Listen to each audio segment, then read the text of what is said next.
Yo, what's up? This is the Real Kick It podcast, and this is episode number 1. And this is Ones, you heard? Some know me as Vince, some know me as Loco. It's a bunch of different names, but it's Ones, you heard? That's what we going for. All of the social media is going to be 83 Ones, 83 being my birth year. So we going to start everything from there, you heard? It's a lot to talk about. It's a lot to talk about. And that's why I'm happy to be able to have all these resources available to me where we could get this podcast thing started, because it's a lot going on and we need to speak about it in a real way. A lot of people pull their punches because they want to talk to these people or they want to be friends with these people. I don't care about none of that, man. I just want to talk about these situations and topics in a real way. And it's a lot going on out there, and I just want to say it's fucking crazy, man. It's fucking crazy, because a lot of times I think I say to myself, I live too long. When I see certain things going on or experience things, I think I live too long. I wasn't supposed to see some of this shit. I want to start this off with talk about Dame Dash. I used to think Dame Dash was one of the coolest dudes in the world, man. When they was doing popping tags and he was doing all this, I used to think son was mad cool. But son is a cornball. Son is a cornball for real, man. I'm saying a lot of the things Dame is doing and it's just like not manly, and he putting on, it's just not Harlem when somebody doesn't do nothing cool. It's more big snitches from Harlem than anywhere. I mean, the snitches everywhere, but some of the biggest come from Harlem. So saying it's not Harlem to do clown shit is just, like, I'm from Brooklyn, so I look at that a whole different way. You understand what I'm saying? Corny shit is corny shit. I don't care where you from, Brooklyn, Harlem. And Dame is doing a bunch of corny shit while telling other people the shit that they doing is corny and it's not Harlem. Dame Dash is out here because he's beefing with 50 Cent. He's out here running around with Supreme Son, putting chains around Supreme Son. And what's that for? Because he a corny nigga. It ain't no other reason. He just got mad at Cam for playing games with his son. And he brings somebody else's son in to play games. Because what are y'all doing together? Y'all ain't doing nothing together because you ain't got nothing going on. You got to have something going on to partner with somebody else. Supreme Son, what he got going on? Just a couple months ago, he was talking shit and his pops had to damn near disown him over the corny shit he was doing. So why go get him to troll 50? It don't make no sense. Now, if that something happened to that little boy in the street, what Dame gonna do? Dame ain't in the streets. Dame can't even keep his teeth in his mouth. He definitely ain't in the streets. Like, you live too long when you got to see what's cool become corny. Dame Dash is in so much debt that his wife has to pay for his debt now. See, that's the problem with marriage. I remember when they wasn't married, she was saying she wasn't going to get married to him until he figured out all his debt and all that shit. I remember her saying that. And now look at her. Paying for his debt. While he out here saying he ain't no debt.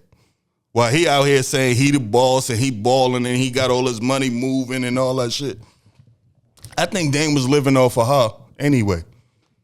I think she was bringing all the money. I think he sued his other baby mother, which is fucking crazy. This is crazy because the Dame from popping tags in that era that lived in London and all that say he don't wear things twice. No socks, no shoes, nothing. He was saying he don't wear nothing twice. They ain't wearing a lot of shit twice. And he a chatty patty. Like everything he said, this is the problem with acting, like trying to project who you are to people. Because you can't do it but so long. That mask you got to wash your face at some point. The mask got to come off. We seeing the mask come off. He's suing the Breakfast Club. He's not going to win that. He's suing Cam. Not going to win that. He's doing, these are Hail Marys. These are Hail Marys. He trying to bring some money into the house. This is how he's going to bring money into the house so Raquel doesn't have to pay for everything. It's all bad for Dame, man. It's all bad for Dame. And the only reason we looking at him like this is because of all the shit you said. If you didn't ever say all of this shit, like this person broke or this, you calling everybody chatty patty, you out here chatting. You calling everybody pocket watchers, you talking about dudes' money. Mason Cam is your little homies and you tried to finesse them. They tried to give you 1.5, I think, for the Rockefeller, 1/3 of Rockefeller, what it was worth. Right? That happened.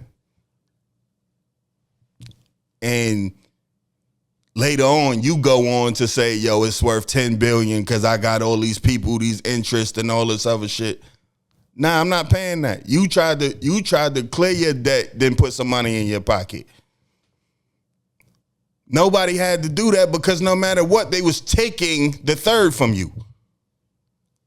They tried to help and you tried to get some money put in your pocket from them and a crazy amount. So even in trying to help you, you were trying to finesse for your own benefit. Like looking at Dame is crazy, man. And then all the way on another coach, you got Big U, right? This I'm passionate about.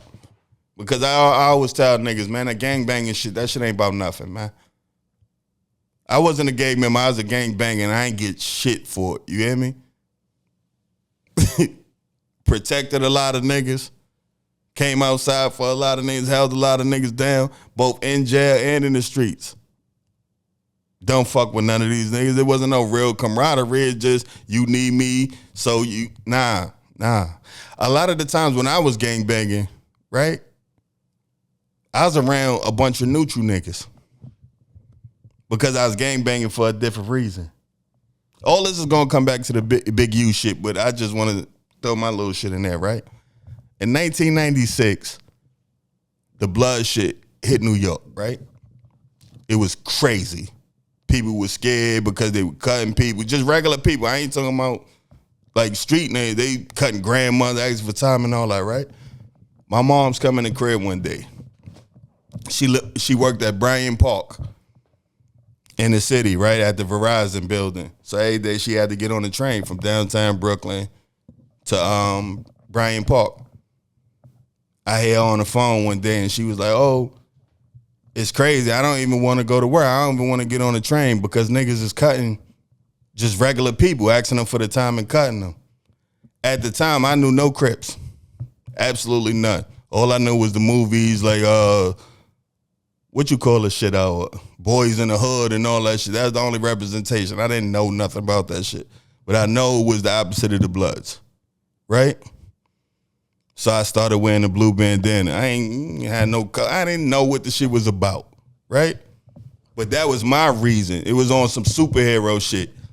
They had the numbers and they were going crazy and they were assaulting civilians. I jumped into it on some superhero shit. That's why I never really got into the gang shit the way other people did. I didn't need security. I didn't need friends. I wasn't somebody niggas bullied and none. Nah, I didn't do that. But I say all that to say a lot of these people in these gangs aren't gang bangers. They're gang members. Right? They don't have a reason. They don't have a like, oh, I'm against this or like a principled reason. They just like, yo, that's what the homies doing, so I'm in it. That's what, nah. They using that shit as a crutch. Back to this Big U shit.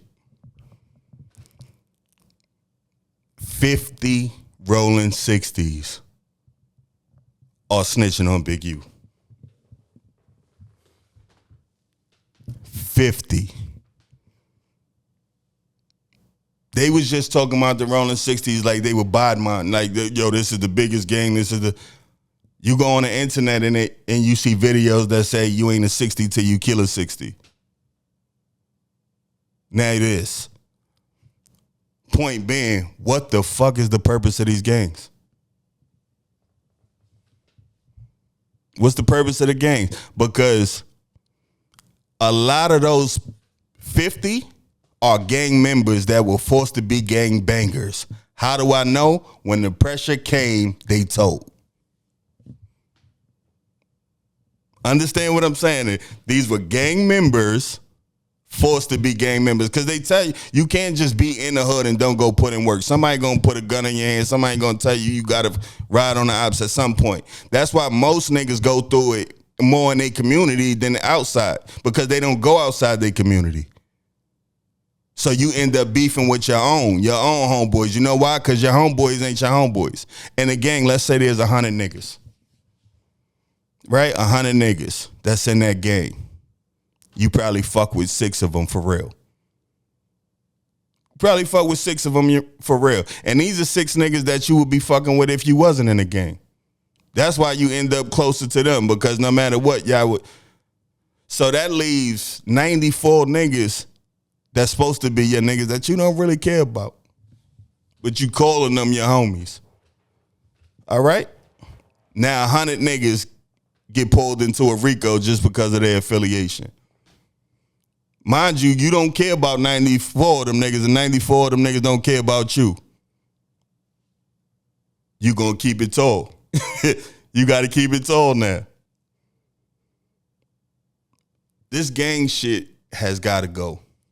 Now I got homies that are GDs, that are blood, that are Crip. Still, I'm not above it. I'm still, because I'm a certain age. I fuck with a bunch of dudes who was doing what they was doing already. So I can understand not wanting to drop your flag or whatever. But where we make it cool to the kids is where it get corny. Because that's where new gang members come from, old gang members. It's some corny niggas that still beating kids into gangs knowing where this shit leads. And that's corny. I don't give a fuck what set it is or not. I don't give a fuck what set you in. I guarantee I could go find some paperwork on somebody in your gang. I don't care if you a Brim, you a 60, you a 8 Trey. I could go find a bunch of snitches in your gang. So what does that mean about the gang shit? You could be your own man. It ain't too late. It's never too late to be your own man. But dudes are so scared. It's a lot of dudes still using that crutch. You wouldn't have a social life without the gang. They call those party gang bangers. Niggas got jobs and come to party. You don't do nothing illegal. You ain't really trying to pick up the homeboys around you. What you in it for? For fashion? I just seen Hocus for a Fifth come out with the Drop Your Flag challenge. And I seen in response to it, which is corny as a motherfucker. Hocus for a Fifth is basically saying, this shit ain't give me nothing. He was the big homie. That's what they would call him. He is the big homie in the Bloods. And he's saying basically the same shit I say. It's all cons. It's no good. And I seen people on the West Coast, oh, this is this. My name, the West Coast and the East Coast is two different things. On the East Coast, it's easy to drop a flag because gangbanging is not culture for us. It's not culture for us. Let me get into that real quick. It's cultural on the West Coast because grandma was blood. My pops was blood. My uncle was blood. The whole community is blood. That's why over there they can say, yeah, where you from? You don't even have to tell them that you banging. Where you from? Geographically, I know who you around soon as you tell me the streets. That's what they got going on over here. In New York, it's Bloods, it's GDs, it's Crips, all hanging out together. All from the same building. We don't have that. Most of the niggas that's from my hood, Fort Greene, that are Crippin', all are from different hoods. Ain't no Fort Greene unified set. Niggas is 8 Trey, niggas is this thing. And I could imagine it's the same way with the Bloods. So what that mean is we could stop this shit. We could kick it out of our community in one generation by the old heads just telling these young dudes the truth. Tell them what you got out of this. Because when you young, they try to push this shit as revolutionary and it's protect the hood. It ain't protect the hood. It ain't protect the hood. It fucks up your presence fucks up the hood. You don't understand what that mean? All right, you throwing a cookout. A bunch of niggas that got ops, right? There's old ladies, there's kids outside, there's women outside that ain't got shit to do with nothing. You antagonizing niggas in songs, you antagonizing niggas on the internet, then you want to throw a cookout and allow all these people to sit around you. When these old ladies get shot because the ops pulled up and spent the block and all that shit, y'all ain't contributed to no funerals. I never heard of a nigga get DP because he shot somebody innocent. I heard niggas get DP because they didn't pay their dues to the big homie. That happens a lot. You shoot an old lady. If this shit is revolutionary, a nigga shoot an old lady, that nigga should go through something. Nigga shoot a baby, that nigga should go through something. But that ain't what's going on. Cause niggas don't even look at this shit like it's wrong no more. Like that's just part of the game. But these are the same niggas that get locked up in town. Like they act like they hardcore. They act like they monsters. Niggas get locked up and start talking about the conditions of jail cells. It's fucking crazy. Niggas start talking about their kids that they wasn't fucking with when they be out here. Niggas start talking about, oh, my moms or yo, I got this going on or this going on. So don't put in work, nigga. E40 got a song called Choices. That's just that everybody got choices. I was a young dumb nigga, and a lot of niggas gonna look at me and say, yo, that nigga's hypocritical. No, I got older. When niggas look at me and be like, yo, son, you outside with the grades? Because I know a lot of niggas who ain't never get grades. This is a badge of honor to me. Hold on. That's a badge of honor to me because I know what I went through. The other part of me gangbanging so young, I was about, I want to say 12, 13. Shit wasn't right in the house. So I was damn near suicidal, begging for somebody. You know what I'm saying? I was looking for some shit to alleviate that. That's a big part of this. And that's another part of the conversation, man.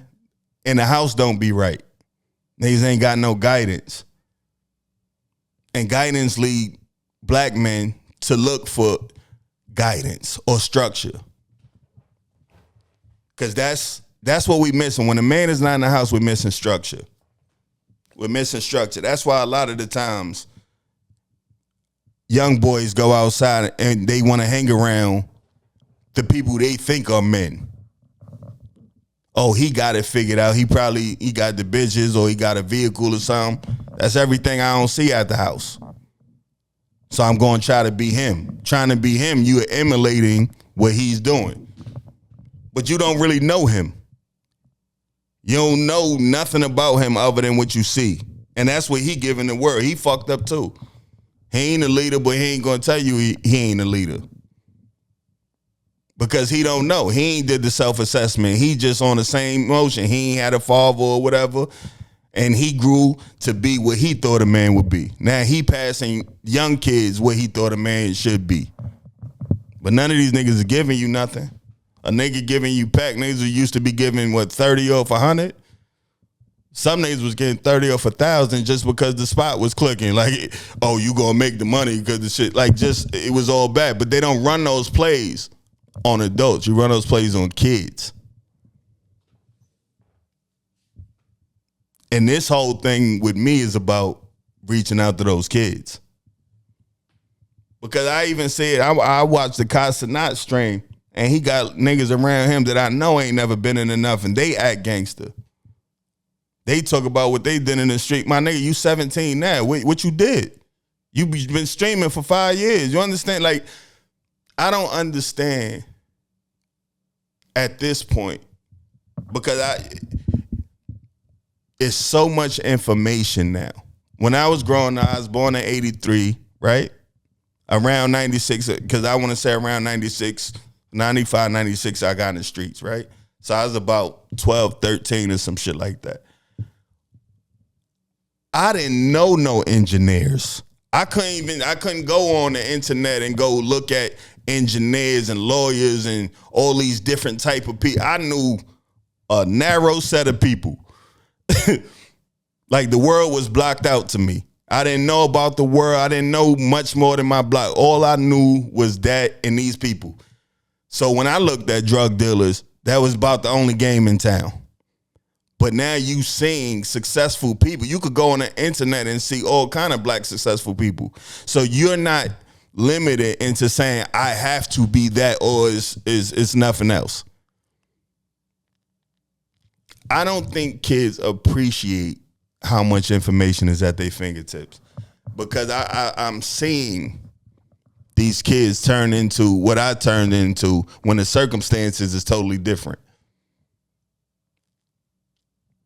It's totally different now. If it's a kid, what's that kid name? The YouTuber Ryan? I think he got toys all in Target and all that. This thing was like 11, making like 40 a year for playing with toys on the internet. Shoot somebody for what? Shoot somebody for, I think I heard Constantine said he get like $500,000 a month or some shit like that. Shoot somebody for what? We could live in positivity and still be lit, because niggas think danger is lit. It's not. It's not. There was a shooting in Crown Heights at a Taste of the City.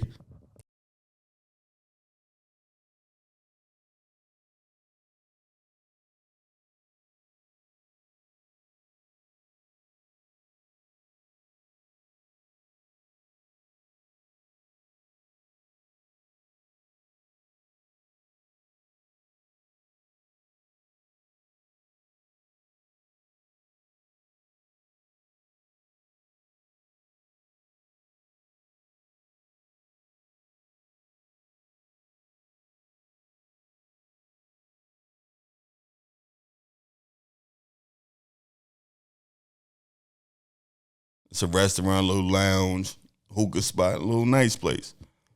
But there was a shooting there, the shit closed.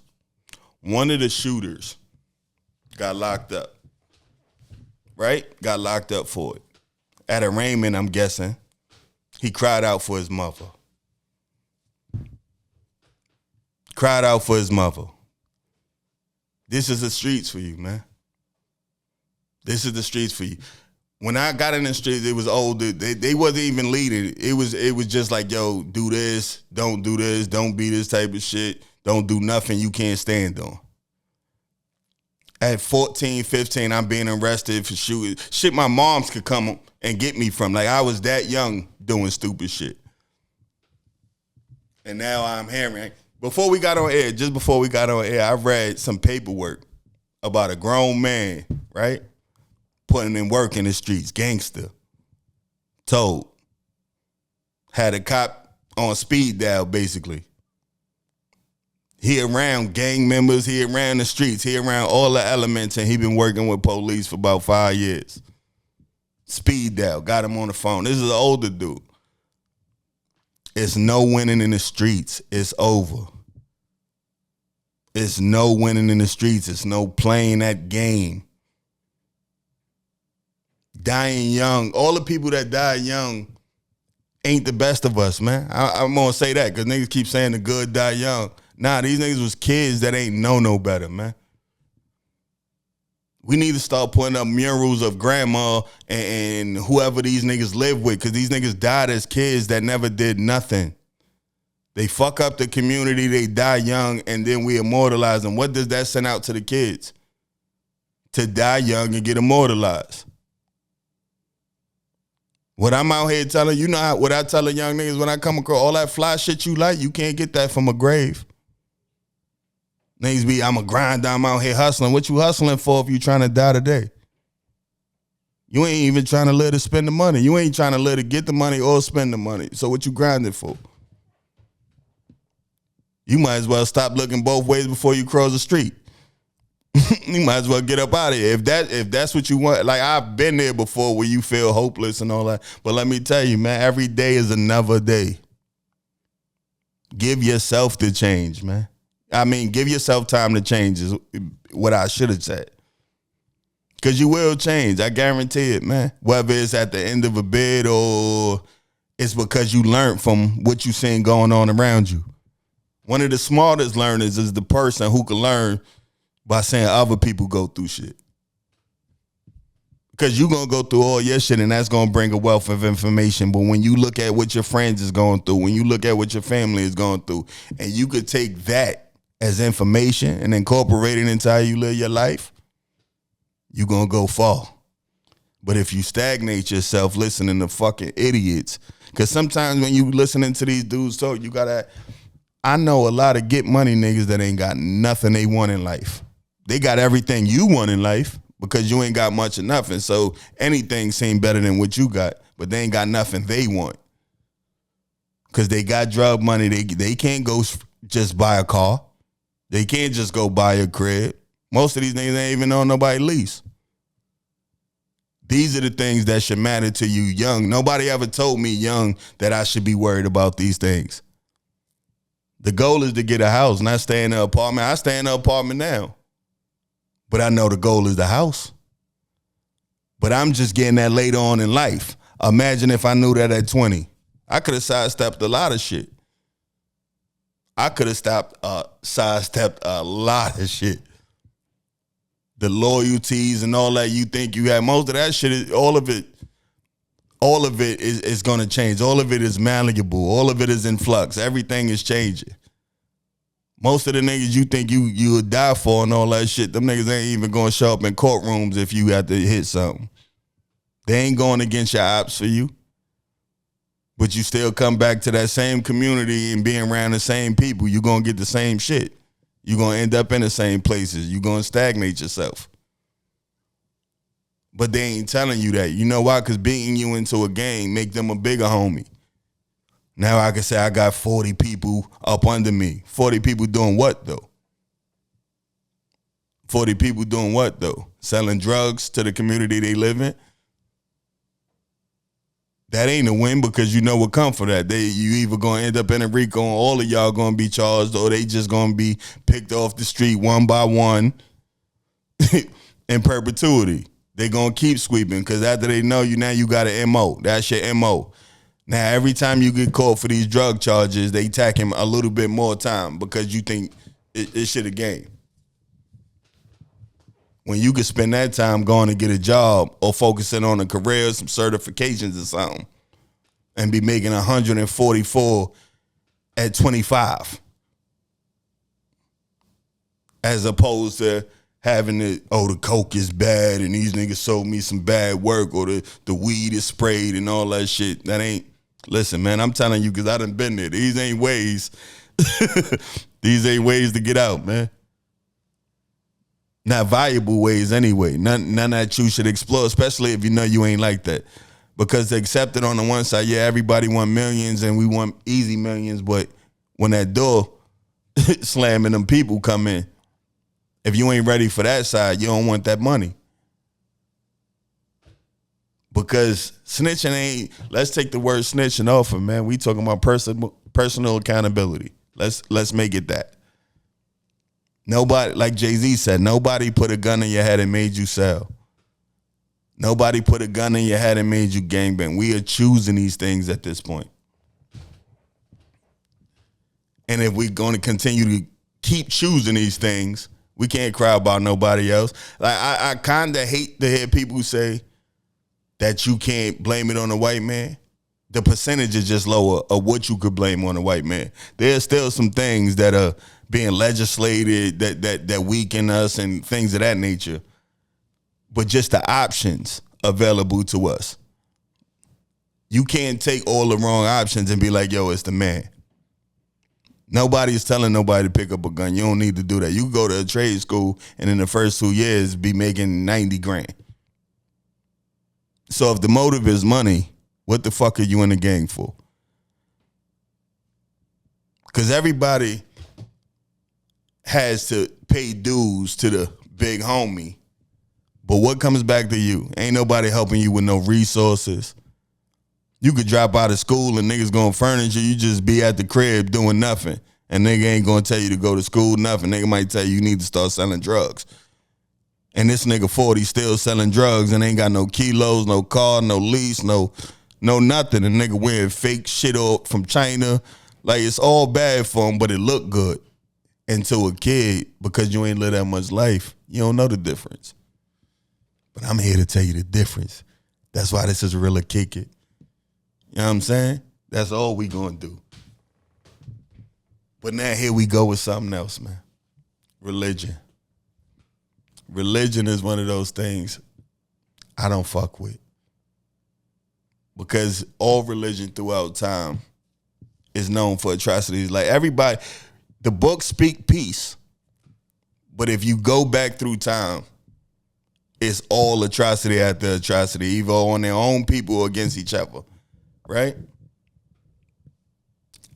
And I believe the books make people stupid. Why I say that? The rapture, right, was supposed to happen September 24th. You had multiple people on TikTok and Instagram and all this other shit talking about the rapture. They believe that the rapture was coming to take them to heaven. This is all over the world, a bunch of Christians, right? The 25th came and they moved the goalposts. September 25th came and all those people that believed in the rapture were still here. And it was crazy because they just moved on to the next thing. Like how many times, since I've been on this planet, I've survived probably 100 raptures. And everybody is a prophet. During this whole thing, if you go on TikTok, you'll see people saying, God spoke to them. God spoke to them. Everybody, God spoke to everybody and was wrong. God has made some people stupid. More people than it's made smart. But another thing is done is give some people structure. Some people are better people because of the books they read. With black men, there's a stigma on becoming Muslim. Like, oh, he went to jail, he become Muslim, he got in some trouble and he became Muslim. Some people do that, just like with all things. I talked about how some gang members are just in it because it's a crutch, right? The same thing is with everything. You're going to find some fake shit. But what I've noticed in men that take their shahada and turn Muslim, they're looking for structure. Structure. If you have a religion that provides structure, or if that's what religion does for you, I'm all for it. Because some people just need something to believe in, and there's some people that's like, yo, you know what? I'm out of control. Let me give myself to something else that's going to give me stability and all that. When black men turn into Muslim, turn Muslim or convert to Islam, rather I should be saying, when they convert to Islam, most of them go further into understanding Islam. Like they'll learn to speak the dialect. That you have to learn to speak the dialect to pray. You have to source the information. You're always learning about Islam. The same thing with the Jews and the Torah. Like you live inside of it. For a lot of Christians, you just say it. I'm a Christian. Why? Because you don't have nothing you have to do to be a Christian. I could say I'm a Christian right now. Am I? You don't know. Like Muslims, you have a prostration mark. If you're doing your prayers 5 times a day, you're gonna get a black spot right here. It's called the prostration mark, right in the middle of your forehead. This allows it to be known who's doing what. If you're doing your prayers the way you're supposed to be doing, you're gonna get the prostration mark. You see the Jews, the clothing, you see them walking around. If you live in a community that's around Jews, you'll notice they have all of these places where they worship together. All these different buildings where they worship together. When you see the kids, you might see them walking with a book because they're learning more about their religion as they're in it. It's providing structure. I know Christians that are 60 years old that never read the Bible front to back. They thump the Bible though. They'll tell you the Bible, never read it front to back. In jail, right? I come from a family full of women. I ain't really had no uncles. I had uncles on my father's side, but I don't know them niggas. We wasn't close. A lot of them drug addicts. Some of them in jail. All type of shit. I don't know them niggas. So I ain't really had no influence of no men. So when I went to jail, like I was erratic. And that's a whole nother thing. I think I was erratic because I learned how to be a man being around women. But that's a whole nother subject. When I went to jail is the first time I came across some real information about anything that had to do with blackness, what it is to be a man. I'm talking Willie Lynch letters. I read the Bible, front to back. I read the Torah and the Quran.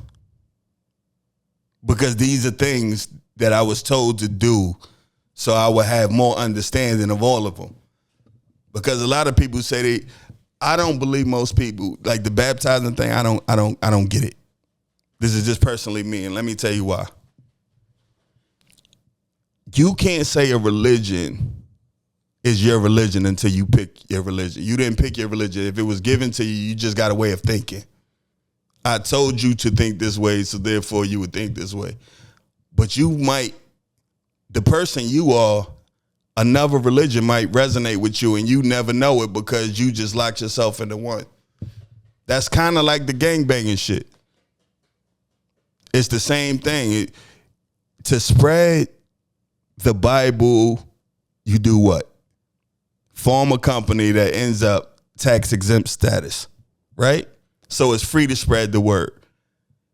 If you're a gang member, you get your own set by building up the set that you're under. It's like a pyramid scheme. It's the same exact thing to me. It's a pyramid scheme. That's why so many people who are not right, you got pimps that turn into pastors. Why? Because they see it as a play. They see it as a play. This is why you got pastors that's fucking the congregation. You got pastors that's fucking the kids. They fucking the women. They fucking everybody. You ever heard that about an imam? The Catholics is paying some of the biggest settlements in the history of history for fucking kids. You ever heard that about an imam? So when you think about these religions, you can't give yourself to a religion just because that seems like the right thing to do. Or she virtue signaling. Give yourself to something that you're legitimately going to give yourself to. If you don't want to live by the rules provided by your religion, stop saying you're religious. Stop saying you're religious. Because then you look stupid after the rapture. That's not religious. That's a form of mental retardation. Nobody is going to know the dates. I seen people playing horns and trumpets to troll the people talking about the rapture. And it was funny because it's absurd. It's absurd. I'm not knocking nobody for what they do, but there should be some structure, not a bunch of mysticism that leads you to look stupid, not a lot of you giving your money to somebody trying to buy your way into the church, not yo, I believe this person healed whatever just by touching them on the head. This is mysticism. This has nothing to do with true spirituality. That's people taking advantage of people who are believers. And that's wrong. But that's wrong in the sense that you shouldn't give nobody that much power over your life. At some point, we got to be adults and say, does this make sense? We got into a pattern of turning away from an empirical data over feelings. It's like facts over fiction. And facts over feelings and everybody going with their feelings. Well, I feel. But factually, this has been the 19th million time that there was supposed to be a rapture. This is the 19 million time 34,000 people said God told them something that ended up being wrong. That's not how we're supposed to be interacting with religion. This thing is supposed to be about structure and looking for a way to bring peace into our lives. If you're doing anything with religion other than that, you're doing it wrong. Now, where I want to go from there. This is something me and my friends talk about a lot, right? So I bring it here because this is the Realer Kick It podcast, and I want y'all to not only like, share, and subscribe, but I want y'all to get in the comment section because some of the things I say, you're going to feel. Some of the things you're not going to feel, but I want to know because these things could turn into to broader conversations that we may need to have. I mean, I know the hate coming too because that's what people do, but I'm outside. So, you know what I'm saying? Get your shit off, man. I'm going to find an IP address. We ain't taking hate for the sake. If you got something to say to me, that's factual. We could do that, but we ain't doing no hate. We ain't tolerating none of that. Because I ain't here to be malicious. I ain't here to be on no bullshit with nobody. My whole purpose is to sprinkle a little message inside this shit talking. And that message is for the kids. And my message is for the parents too, because even though I'm older, I understand what the kids is going through. Because a lot of it starts in the house the same way mine started in the house. If you don't have the guidance, you're going to end up going through a lot of unnecessary bullshit. So if I could provide some guidance to both parents that might not be in the loop and kids on the come up, I think I did something dope. But this is the conversation, being used versus being appreciated. This is how I look at this thing. Nobody can use me. I decide who uses me. Understand what I'm saying there. Nobody uses me. I decide who I will allow to use me. There are some people who will drink from the well indefinitely without trying to put nothing back in the well. What happens to the well? The well runs dry. The well can no longer be useful if it's dry. You can't let nobody deplete you. I'm somebody who tells all my homeboys, because I got a bunch of good men around that extend themselves to people, friends, women, all the shit. And I tell all of them, but take care of you. But take care of you. Because some people disappear when that well runs dry. Or even when you pull your hand back slightly. Because that's what that's all they got accustomed to from you, is you being useful to them. Like, I don't mind a friend calling me, yo, help me move. But what's the relationship that we have? If I watch you spend your whole life with other people, I can't be the person you ringing off my phone when shit go bad. Like, I'm a lover. People probably, but it take a lot for me to love. You understand what I'm saying? Because I apply what I've been through in my life. Everybody is being used the wrong way at least once. But it keeps happening when you didn't apply what you learned from the first time. And Paid in Full, you got Rico, you got Mitch, right? People look at that story and they say, oh, they was friends, and they was never friends. They were bonded over the money. They were bonded over the money. If you bonded over money, you put on a mask. You put on a mask. This ain't a real friend. You go through all the, yo, this a friend, this a friend. You know it's not a friend. You know, soon as that person no longer serves that purpose, you gonna move on.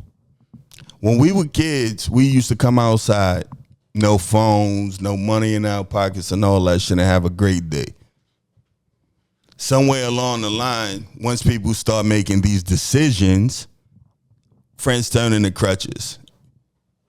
Friends turn into crutches for some. Yo, I need you. You end up being the godfather that got to take care of parties. A nigga knew all year his kid needed. Yo, son, my daughter's birthday coming up. That's in your lap now. Now, I'm a nigga with no kids. That's first of all. So it's all appreciation for me. If I do it, appreciate it. If I don't, I ain't had to, goddammit. I ain't have to. But I'm always going to try to do for people that I love. And even with the people that I love, it's a lot of people that I love that I ain't never going to speak to no more. Because you ain't got to be around Just because you love somebody, you don't have to be around them. You could love them and they not love you. Like pizza. I love pizza. Can't eat that shit every day. This should have killed me. You know what I'm saying? I still love it though. It's one of my favorite foods. But I know that bitch go put the pounds on if I eat pizza every day. This is how I think of life. Because I'm always assessing who's around me, why they're around me, because I know how loyal I am. I know what I would do for the people around me. So appreciation is necessary to maintain some of these relationships. And I don't think a lot of people is being appreciated. I see girls falling out because somebody didn't come to a party. Or somebody, you asked for something and somebody didn't have it at the time. I always had a consideration for my friends that I say, because I know how my life, sometimes people send me invites and I may not have it, or I may have something that I have to allocate my money for. Like it might be something I need to do versus what you're asking me to do. I'm going to communicate that to you. With me, you don't even have to, if you tell me you busy, I'm not getting mad. I just take it as you have to do something for you. And if I'm mad that you have to do something for you, no matter what it is, am I really your friend? No matter what it is, you might not want to deal with somebody on that day. That's mental health to me. You might need to take that day. I'm not mad if I tell you to come out and drink and you like, son, I can't make it for whatever reason. I wasn't asking you to do shit that was about shit anyway. But I have the understanding to let people be human. Because a lot of people have these expectations for friends. I know girls that are fucking multiple people and are mad at their friends, their male friends, because they won't do X, Y, and Z for them when they don't even ask these niggas to do shit for them. That's why I don't have a lot of female friends. You're not going, having a female friend that you're constantly, to me, other people, your experiences might be, you're expected to do everything you do for your girlfriend except for fuck. That don't make sense to me. Because if we out, chances are you expect me to pay for shit. If somebody violates you, chances are you expect me to stick up for you. But then they'll cut you off. If they get the right nigga, you gonna stop hearing from your female friend. I don't think there's a lot of appreciation in having female friends. The men I have around me, it's a lot of appreciation in the relationships. Because these relationships don't have to exist. You keep coming back to the people that you come back to because you need to. Like, my people make me feel good. I'm happiest when I'm around my people. That's just me. But that circle is that circle because I've been through what I've been through. I know it's not for me. I had niggas I was kicking open doors for that did foul shit over women. Over women. Like that's the worst sin in the world to me.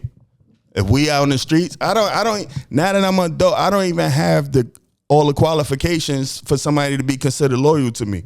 When I was in the street, it was, you can't tell, things of that nature. As grown men, I'm not even thinking about none of that. Just be respectful to me when I see you, and I do the same. Now, if we expand that to the part where we friends and we know each other family, extend it to my family, extend it to my friends the same way. This is how I operate. But all that comes through me knowing who has expectations and who is appreciating what I'm bringing to the table. Women have expectations on everything. I grew up around females. The way I look at female relationships, shit show. Shit show, because everything is expected. The girls got a lot of expectations for each other. Men, we manning. That's it. You get a bunch of men, we could just shoot the shit, we could talk about anything, but there has to be something that brings us together. Me, I'm a person, I like to show you, I like to say if you met me, you met me. I don't put on airs. Like, I'm going to be me because I feel like the only way to find your tribe is to show niggas who you truly is. If I don't really know you, I can't get into who you really are. Yeah, it's just always going to be me dealing with who you want me to believe you are. There has to be some vulnerability. There has to be some truth. That's the only way you're going to have friends that are real with you. It's a lot of niggas watching their friends crash out and they ain't even pulling their coat like, yo, son, chill. Watching it happen because they feel like telling you the truth and end the friendship. It's fucking crazy to me. If the people around you can't tell you, yo, son, I care about you, so I want you to stop doing X, Y, and Z. Yo, I care about your kids, so I don't want your kid to have to go without you for 7 years, 8 years. This is the shit you're not hearing from. We have to look at our friends and say, yo, you know what? This is what I need from you. I might need a conversation from my friend. Yo, son, I just need to rant. Me and my friends rant. If something going on, yo, bro, I just need to know what you think about this. And we might stay on the phone for 2 hours. This shit don't happen every day, but when we got something to talk about, I'm on the phone. Because if a nigga reaching out, you needed to reach out. You need to get this off your spirit. These people I appreciate. These are the people I go to because they appreciate me in the same way. But where you feel used, it's some people out there saying I like to be used, but also on the same accord saying, yo, somebody was only around me for the money. Nigga, you gotta choose. You gotta choose. Are you cool with being used? Or are you complaining about being used? At some point, we have to acknowledge everything we do comes from our decisions.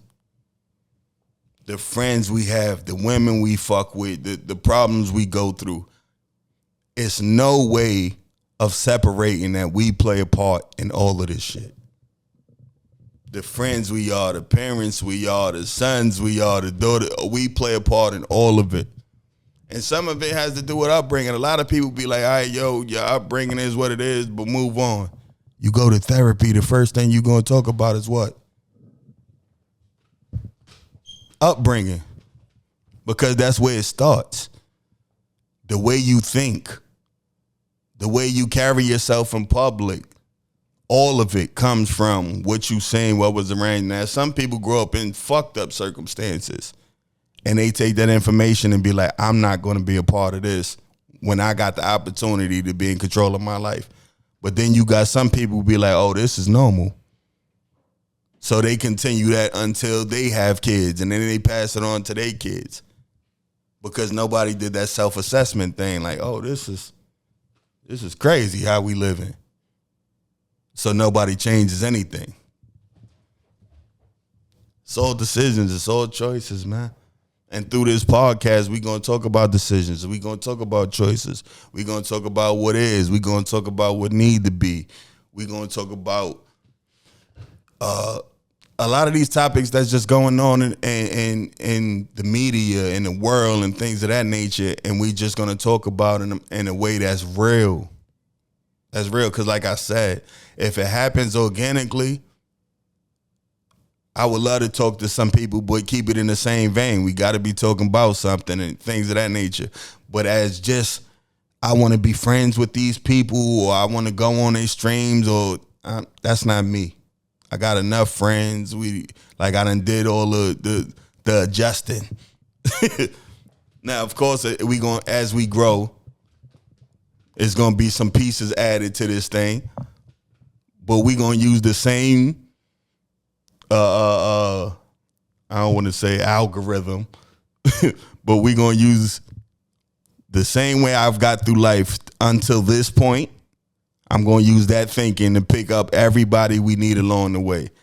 We're gonna pick up people that need some help. We're gonna pick up people who are just good at what they do, because we trying to build this thing out.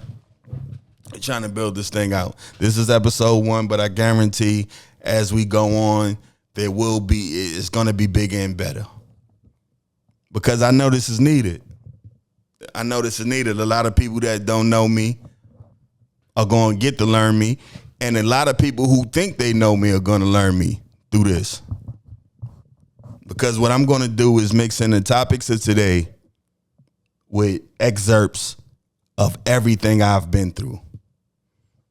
Because I want people to understand who I am. I'm going to humanize myself to let you know when that thing that you went through, you wasn't the only one that went through it. You wasn't the only one that went through it. That thing I've been through, listen to me talk about it so you ain't got to talk about it. I did some shit that I would consider corny, not like robbing no old ladies, but I think everything I did in them streets was some corny shit now that I'm a grown man. I ain't never raped no woman. I ain't never robbed no women. I ain't do none of no women, no kids, none of that shit. But I could have missed all that if I just had the right guidance. Leading from that, I want to go into in the black community, let's say the projects or urban environments, man. I want to ask mothers, when is it a good thing to leave your kids around grown men who are in the streets that you know are in the streets? Like, all my life, I've seen women allow their kids to be outside around drug dealers and nothings. I call them nothings. Niggas just in the streets doing nothing. And then your kid would be outside with these niggas. You know they ain't got no jobs. You know they ain't got. So what are they teaching your kids? They're not teaching your kids how to be men. They're teaching your kids how to be street niggas. And you notice, see, like in my mom's time, my mom was born in 63, right? So in 1996, she don't know nothing about no gangbanging. She don't know what it looked like. Miana, bandanas, the dress code, all that shit. She don't know what it looked like. But the women my age, y'all know what it looked like. Y'all dated gangbangers. Y'all grew up in the era. Y'all know what it looked like when y'all kids start doing these things. And I don't see the deterrent. I see women taking pictures with kids. These niggas throwing up gang signs. Niggas got on bandanas and all that. You know what it is. So you know this nigga part of the problem. And it's not a problem until somebody smoke his ass. When he out there getting busy, you know he out there getting busy. And you won't tell on him. You won't do nothing to him. You won't talk to him. You won't tell him to get his shit together. A lot of the time it's because they benefiting in the house. If a nigga scamming, he throwing a little couple dollars around in the house, you overlook a lot of shit. Niggas having whole gang meetings in front of moms. But she crying when that nigga on the news. That gotta stop. That's corny as a motherfucker. My moms ain't know what it looked like because it was the first time that shit had come over here. She wasn't watching for dress code. Before that, you could look through any video of a New York City rapper back in the day. Niggas was wearing all kind of bandanas, and none of it had to do with gangbanging. So she missed it. I get that. But the girls my age, y'all watching these kids slip away. Y'all watching these kids slip away. And another saying I got it, it's not about having a nigga in the house, it's about having the right nigga in the house. Because I see even some of these niggas out there is gangbanging and turning their kids into gangbangers. When, in actual fact, a lot of these niggas is gang members and not gangbangers. But they telling their sons and their friends they were gangbangers. Like in my day, I was doing, bro, you pussy. I know a lot of niggas with kids that are out here gangbanging really putting in work because they think their father was putting in work.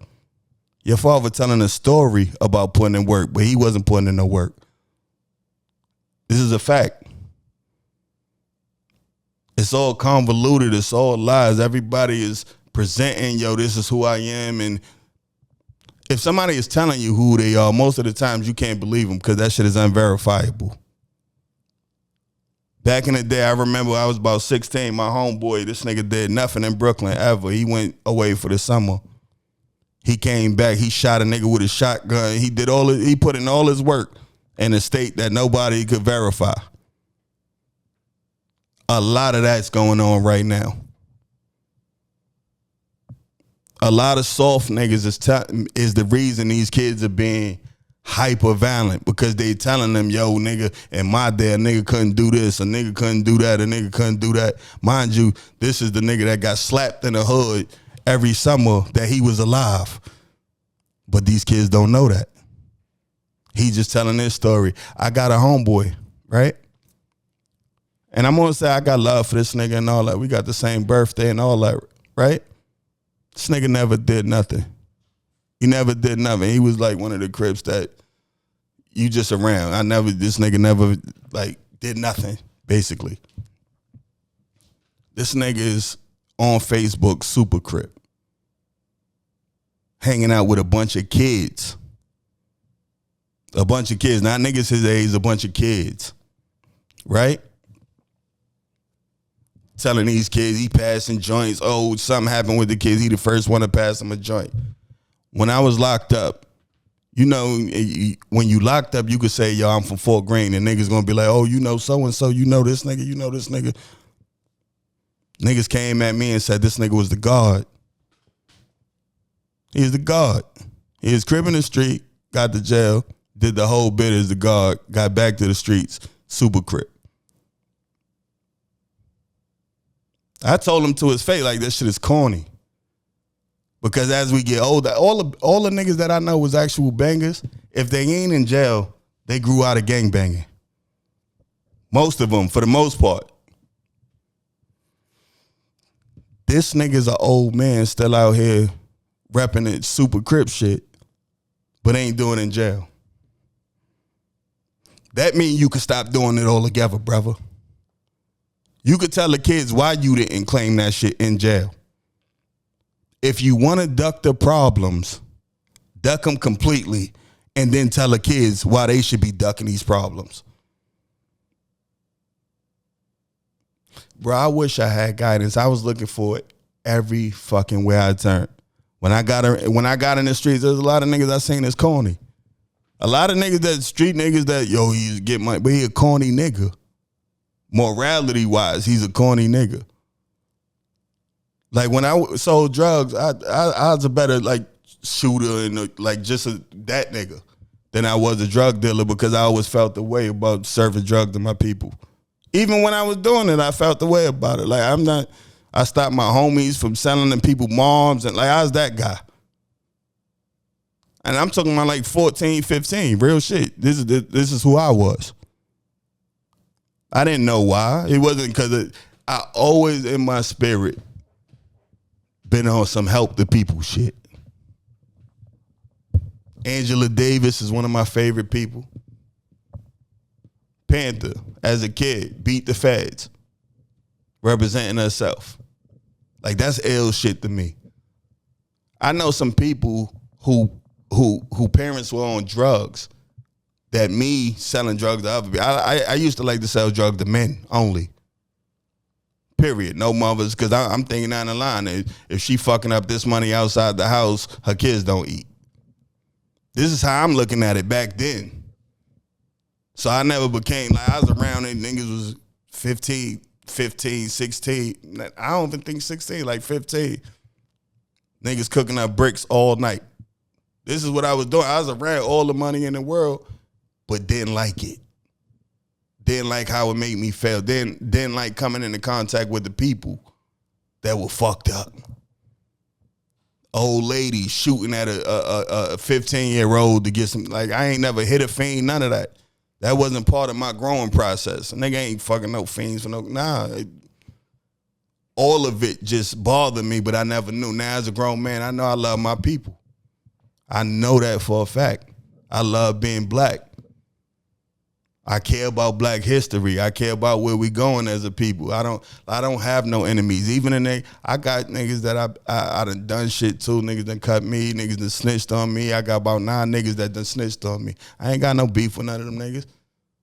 Because if I wasn't doing the shit that I was doing that got me in the street, me and them niggas would have never been at odds. It's how I see it now. You understand what I'm saying? But yeah, all this is about decisions. Decisions we make, decisions that are made for us. We have to be in key with all of that. We got to steer the ship. And a good way to start that is like, share, and subscribe. Because this is where we're going to talk about it. This is where it's going to happen on the Real or Kick It podcast. So with that, I don't want to run on too much. Thank y'all for watching all the way into the end. Like, share, and subscribe. And get ready because we moving. You heard? 1.